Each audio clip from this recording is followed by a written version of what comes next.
দর্শক ঠিক যেমনটি দেখতে পাচ্ছেন, চাকরি প্রত্যাশী প্রতিবন্ধী গ্রাজুয়েট পরিষদের ৫ দফা দাবিতে তারা আন্দোলন কর্মসূচি ঘোষণা করেছে এবং এটা দেখতে পাচ্ছি যে চাকরি প্রত্যাশী প্রতিবন্ধী গ্রাজুয়েট পরিষদের ব্যানারে এই কর্মসূচি তারা ঘোষণা করেছে। এবং আপনারা যে দৃশ্যপটটি দেখতে পাচ্ছেন, আজকে কিন্তু তারা যমুনার অভিমুখে যাওয়ার ঘোষণা দিয়েছিল এই ৫ দফা দাবি নিয়ে। তবে পুলিশের বাধা পাওয়ার পরে তারা তাদের যে সিদ্ধান্ত সেই সিদ্ধান্ত থেকে সরে আসে এবং তারা হচ্ছে পরবর্তীতে সিদ্ধান্ত নেয় যে তারা প্রথমেই হচ্ছে দেশের যে রাজনৈতিক দলগুলো রয়েছে তাদের কাছে তাদের সঙ্গে বসবেন এবং আলোচনা করবেন এই বিষয়গুলো নিয়ে।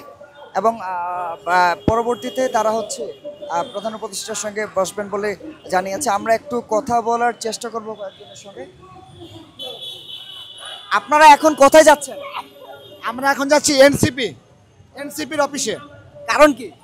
এনসিপি আমাদের যে 10 দিন যাবত যে কর্মসূচি ছিল, এ পর্যন্ত কোনো রাজনৈতিক দল কিংবা সরকারের কোনো প্রতিনিধি দল আমাদের সাথে দেখা করতে আসে নাই। এজন্য আমরা নিজেই এই দেশের যতগুলো রাজনৈতিক দল আছে সবার সাথে আমরা দেখা করব।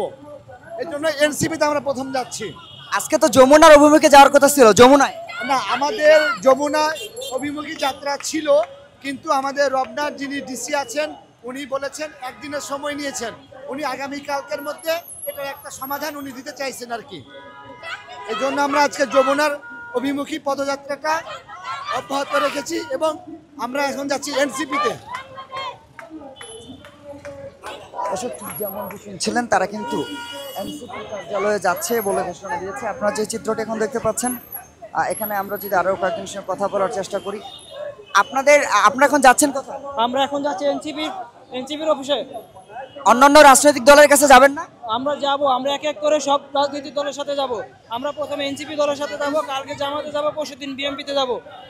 আচ্ছা, প্রধান উপদেষ্টার কাছে যাওয়ার কথা ছিল। আমরা প্রধান উপদেষ্টার বাসা প্রতিদিনই যাওয়ার চেষ্টা করতেছি, কিন্তু আমাদের পুলিশ বাধা দিচ্ছে।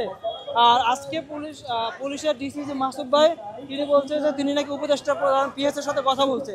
এখন আমরা একটা আলটিমেটাম দিচ্ছি, আগামীকালকে 2টার ভিতরে যদি আমাদের সমাধান না দেয় তাহলে আগামীকালকে 3টা থেকে আরো গভীরভাবে আন্দোলন আরো তীব্রতর হবে। দর্শক ঠিক যেমনটি দেখতে পাচ্ছেন, এখানে কিন্তু পুলিশ ব্যারিকেড দিয়ে এই প্রতিবন্ধী চাকরি প্রত্যাশী যারা রয়েছে তাদেরকে ঘিরে নিয়ে যাচ্ছেন। দর্শক, এই ছিল শাহবাগের সর্বশেষ পরিস্থিতি। পরবর্তী সময় আমরা যুক্ত হবো। সে পর্যন্ত সঙ্গে থাকুন, ভালো থাকুন।